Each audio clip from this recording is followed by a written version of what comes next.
Akasvani Imphal Kshetrimayum Chitrabhanu na pau paziri.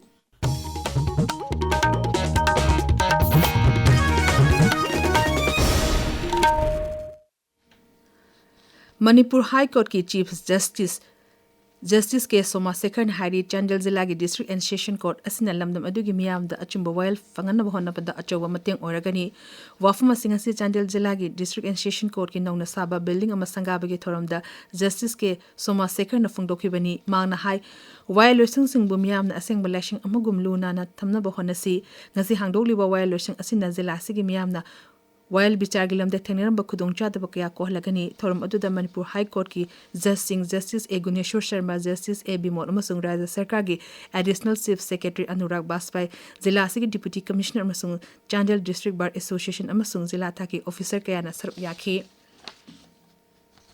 Miss Universe India listing ani kun mga da marishiba position Amasung Changdam Naba Aduda, Miss Popular Gimanaso Lorokraba. Sarang tem nirupamaga ngasi Rajapal Ajay Kumar Valaga Imphal ki Ras Bhavan da unakre.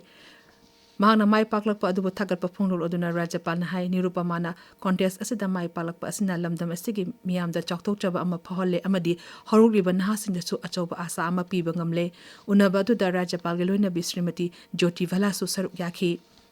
Youth Club Brahmapur Imphal lingkhat ki bagi yangkai Nepal suba kumon thorum ngasi club asige sanglen da pangthokre thorum aduda tongan ba competition kya da mai paklaba miyoi kya da sumana matum piduna ikai kumda utkhi thorum aduda MPTC Pangegi Assistant Director Kshetrimayum Chitrabhanu Sharma Sharu yakhi.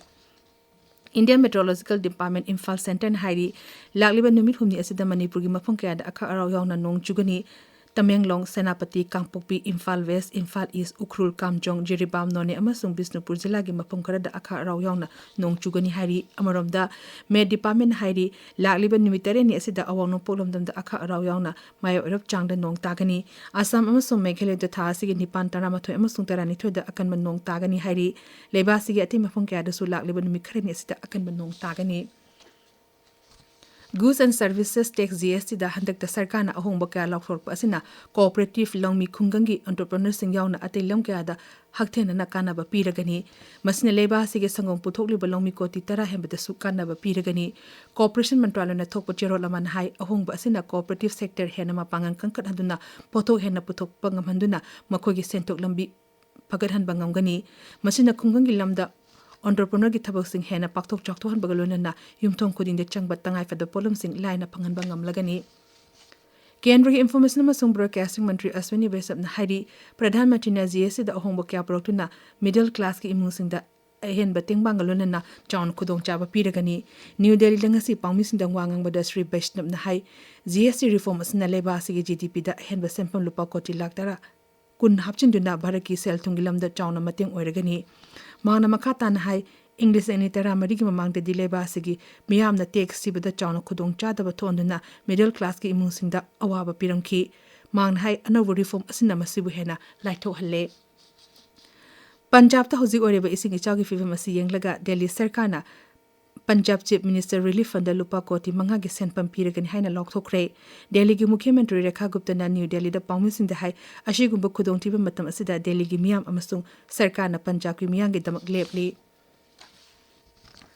Gujarat ki Panchmala Jilagi Pavaga Tangasi Roadway Cable Amatat Pada Mui Taruk Lekidre Todo Osi Roadway Cable Aduda Yum Kai Sabada Changba Machamatutum Puringeda Telak Padiki Tokibani Sirebasing Aduda Lift Operator Ani Sinmi Ani Amasung Todok Topum Aduda Labor Mu Ani Yauri Todo Odugitumda Pavagar Police Station Amasung Godra Fire Brigade ki team sing Lagduna Mapam Aduda Yingsin Kre Todo Osi Butizin ba technical team Amasu same Kre Science amasung Technology Mantri Dr. Jitendra Singh na leba se na sangbu sakti pina big pandam da campus tang among us in New Delhi da hodokre masina leba se gi hogalagliba na sing da makhoi gi apamba lambi de changdu da startup kya pakhapangam halagani tharumadu da wangang da mantri na hai thorang asi makhada $1 million Taruk Thadaduna Naha Oriba innovators in the Makogi startup ki Wakalon Simputuan Bangam Lagani, Manhai, Masina Nahaka, entrepreneur and Bangam Lagani, Lamas the Leba Sigin Nahasin Joe Todang Logduna, Leba Asibu, Vikshit Varat or Hemeda Achawa Mateng Oiragani, Pauli Seri.